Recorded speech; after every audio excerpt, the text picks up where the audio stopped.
This is Julie D., and you're listening to the Nordonia We Need to Talk podcast network, brought to you by NordoniaHills.news, recorded in the Gary Miller studio. Cleveland Sports Podcast starts now.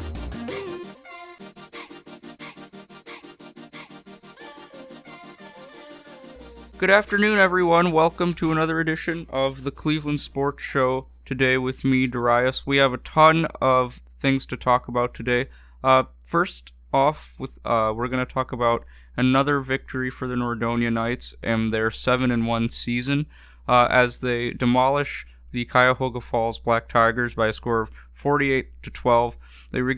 They gained the lead early in the first quarter and never looked back as they still stand second in the Suburban League standings, with, of course, Wadsworth still undefeated at 8-0. Brecksville is at the bottom of the table, still winless at a 0-8.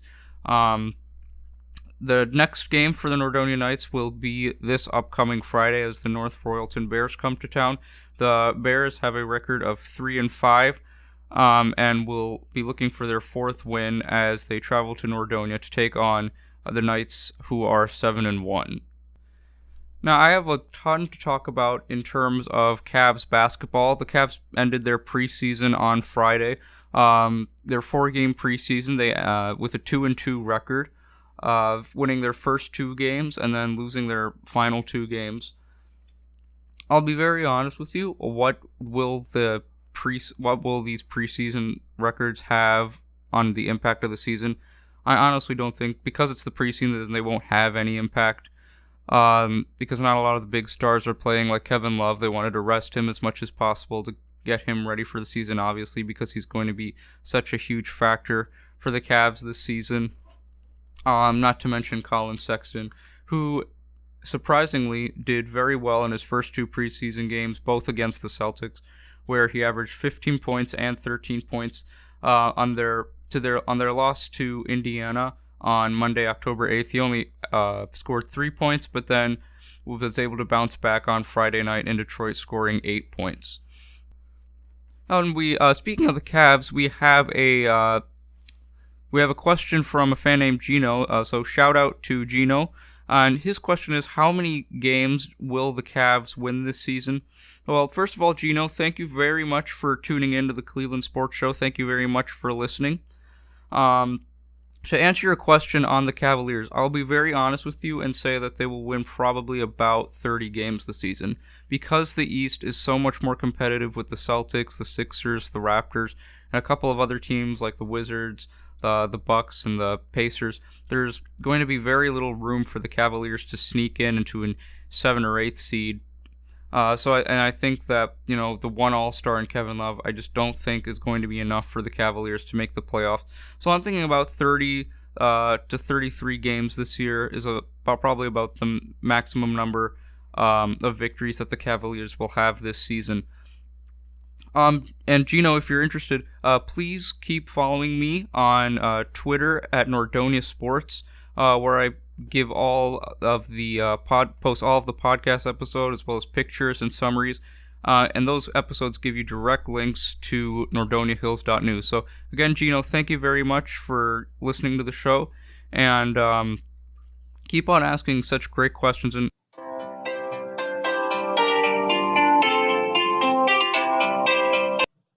it looks like we have a question from a fan. Incoming call.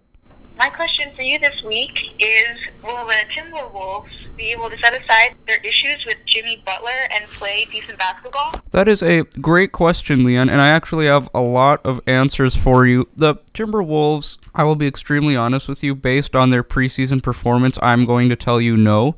However, there are a lot of positives I can take out in the regular season and how that will turn out to be for the Timberwolves. Starting with Derrick Rose, who in their opening preseason game against the Warriors in Oakland actually scored 16 points and was 6 of 10 from the field. So there's definitely a lot of hope for Derrick Rose to start the season. And we always know about the dominance that Andrew Wiggins and Karl Anthony Towns bring to the table. Last year, Andrew Wiggins played all 82 games for the Minnesota Timberwolves and averaged about 36 minutes. and averaged 18 points per game. So we know that he's a scorer and can play well. And then one of the most dominant centers in the league in Karl-Anthony Towns also played all 82 games and averaged 21 points per game.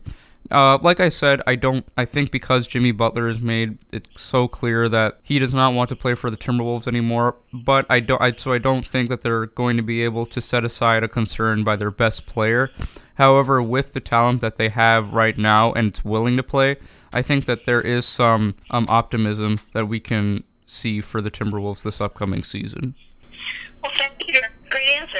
Oh, of course. Thanks. Call anytime.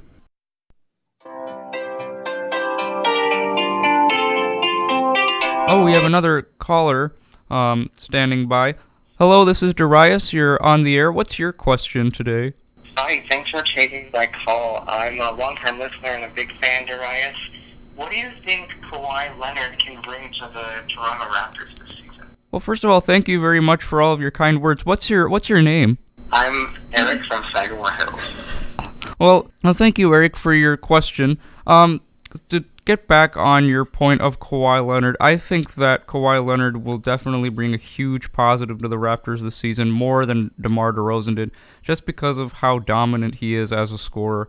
In the last season he played, which I'm going to count as the 2016-17 season, because that's really where he was dominant. Not last year, because he only played 9 games last year and only averaged 17 points, and we know that's not what the true Kawhi Leonard has to offer. So I'm going to go back 2 years ago, where he played 74 games for the Spurs and averaged almost 26 points and really should have been considered an MVP candidate.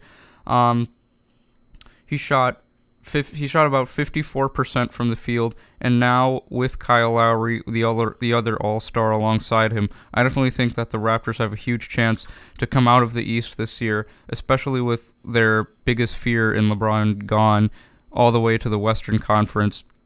There's a lot of hope and enthusiasm on the Raptors season. Great. Well, that's a wonderful answer. Thank you for taking my call. Of course. Thank you for calling.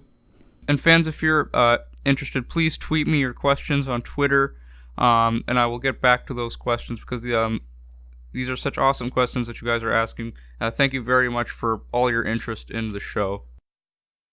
And now the regular season is upon us, 2 days away, and the Cavaliers will be opening up their season on Wednesday in Toronto against the Raptors. This has been a huge playoff rivalry between these two teams in the last few years. However, the Raptors are the much better team on paper, and I predict them to win very handily, especially the fact that Kawhi Leonard and Kyle Lowry are the two main All-Stars with the bench that improvement that they were able to have last year. I think this is an easy win for the Toronto Raptors, but we do know that the Cavs will compete, especially we saw in the preseason that they're not afraid to compete with much more powerful teams like the Celtics. So I think the Raptors are going to have their hands full. However, they will be able to prevail. However, this upcoming Friday, the Cavaliers will have a more competitive task against them. They will be playing the Minnesota Timberwolves. I think this will be more of a competitive basketball game, given that the fact that the Timberwolves don't have their star in Jimmy Butler due to chemistry problems with the team. And with Karl-Anthony Towns and Andrew Wiggins, with the quality that Derrick Rose has been able to provide the Timberwolves with, especially in the preseason this year, I think this is another win for the Timberwolves. But like I said, the Cavs are going to compete. This obviously is the Cleveland Sports Show, so we always want them to be victorious. However, given the fact that the Timberwolves just have more stars on their team and more talent, I see this going as a win for Minnesota. And in 2 days, like I said, 2 days kicks off opening night, where we have the Philadelphia 76ers traveling to Boston to take on the Celtics. And then at 10:30 Eastern Time, the Oklahoma City Thunder will try to crash the Warriors' ring night celebration. Both these games on TNT. So on Tuesday night, mark your calendars for to watch the NBA on TNT with Shaq and all of those guys giving their analysis on the games. And we'll be back next weekend to give I'll be back next week and give my analysis on what happened in the games of the week and the upcoming games as well. And of course, the sports podcast is never complete when you without soccer. And MLS soccer is the regular season only has a few more weeks to go before the playoffs begin. The playoffs will have that decision day, October 31st and November 1st, where all the teams play for that playoff spot, and then the playoffs will begin. And then on December 8th, the MLS Cup final will take place at 7:30 p.m. It will be determined by the home venue of the finalists with the best regular season record. So we will, and speaking of records, the standings for the MLS are very, very competitive right now, especially between the first and second place teams. Atlanta is in first place with the New York Red Bulls, 1 point behind them. So I'm extremely interested to see what is going to happen between the Atlanta United and the Red Bulls, especially with that 1 point differential. And fans, if you are interested in giving your opinions on what's going to happen in the Eastern Conference of the MLS season, please, once again, like Gino did, please shout out to me on Twitter at Nordonia Sports. If you have any questions or want to give, you want to give an opinion on MLS or the Cavs or anything, we have a new Twitter account, and it's a great place for you to connect with us. And in the Western Conference of the MLS. Just like the Eastern Conference, there's a 1 point difference between the top two teams in the conference. FC Dallas is in first place with 57 points, and then Los Angeles FC has 56 points, with Sporting Kansas City in third place, only 3 points behind Los Angeles. The Western Conference has a lot more competitive teams that have much smaller point differentials between the teams in front of them. And I'm extremely, like I said, same for the East. I'm extremely excited to see the conclusion of the MLS season and what's going to happen for the playoffs, because I'm definitely predicting a competitive playoff this season for the MLS, which is going to be great for all the soccer fans, especially the fact that one of the best World Cups just ended this summer. So extremely excited about that. And speaking of soccer, we'll stick with soccer here. We're going to go back to Nordonia, not the football team this time, but we're going to go to the soccer team. And I play for the junior varsity soccer team. However, the varsity soccer team have made the playoffs, and this upcoming Wednesday they will travel to Kenston to take on the Kenston Bombers in an away game. And if they are victorious in this game, they will play on Saturday against Brecksville Broadview Heights Bees, who are the exact polar opposite of their football team. The Brecksville soccer team is definitely one of the best in the league, and if the Knights are able to come out with the win against Kenston, they will for sure have their hands full against the Brecksville Broadview Heights Bees. So best of luck to the boys varsity team as they begin their quest to triumph in the playoffs. Now, we did talk about the boys soccer. However, the Nordonia Lady Knights have made the playoffs as well, as last night they defeated Norton 2-0 in their final regular season game at home to close out the season on a 10-3-3 record.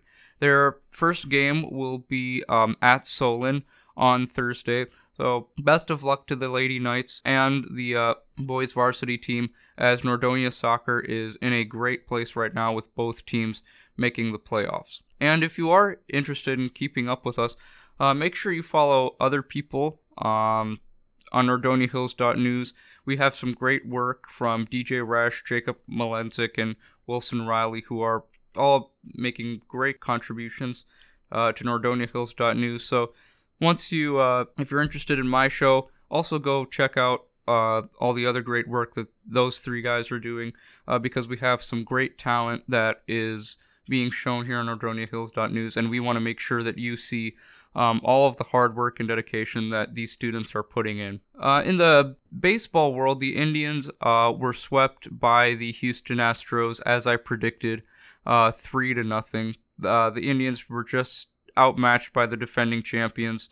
They just did not have the talent or the star power that the Astros had. Also, given the fact that the Astros are the defending champions, they're going to have the upper hand. And speaking of the Astros, they asserted their dominance once more against the Boston Red Sox last night, as they now lead the American League Championship Series 1-0, and Game 2 will be tonight in Boston, as the Red Sox will look to tie the series heading to Houston.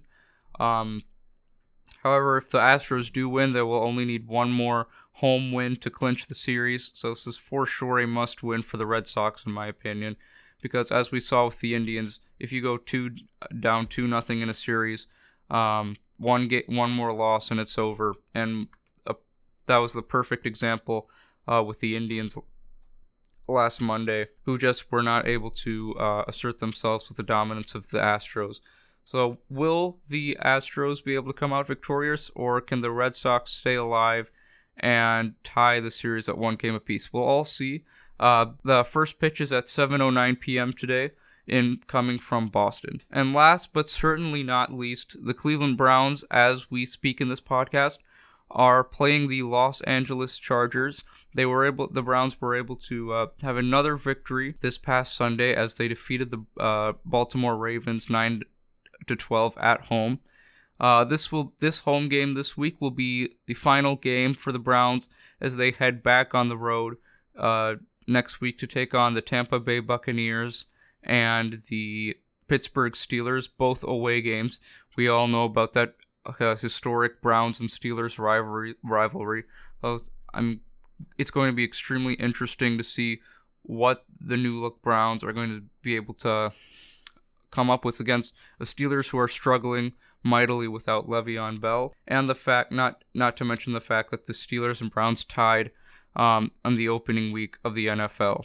And that is a wrap for today's show. Once again, thank you all very much for your support. Shout out once again to Gino for his question, and also a shout out to my other two guest callers, Leanne and Eric, today. Thank you guys for your great questions. Fans, keep staying engaged with the Cleveland Sports Show, as we're going to have a lot more awesome topics to talk about in the next coming weeks, especially with the start of the NBA season and the conclusion of the MLS regular season. Have a terrific week, and thank you guys for listening. Make sure you follow me on Twitter at Nordonia Sports. We're going to be having a lot more podcasts coming up now. We have previous podcasts on that Twitter page, so make sure you look at that as well. Thank you very much for listening. Go Cavs, and have a terrific week. Thank you very much.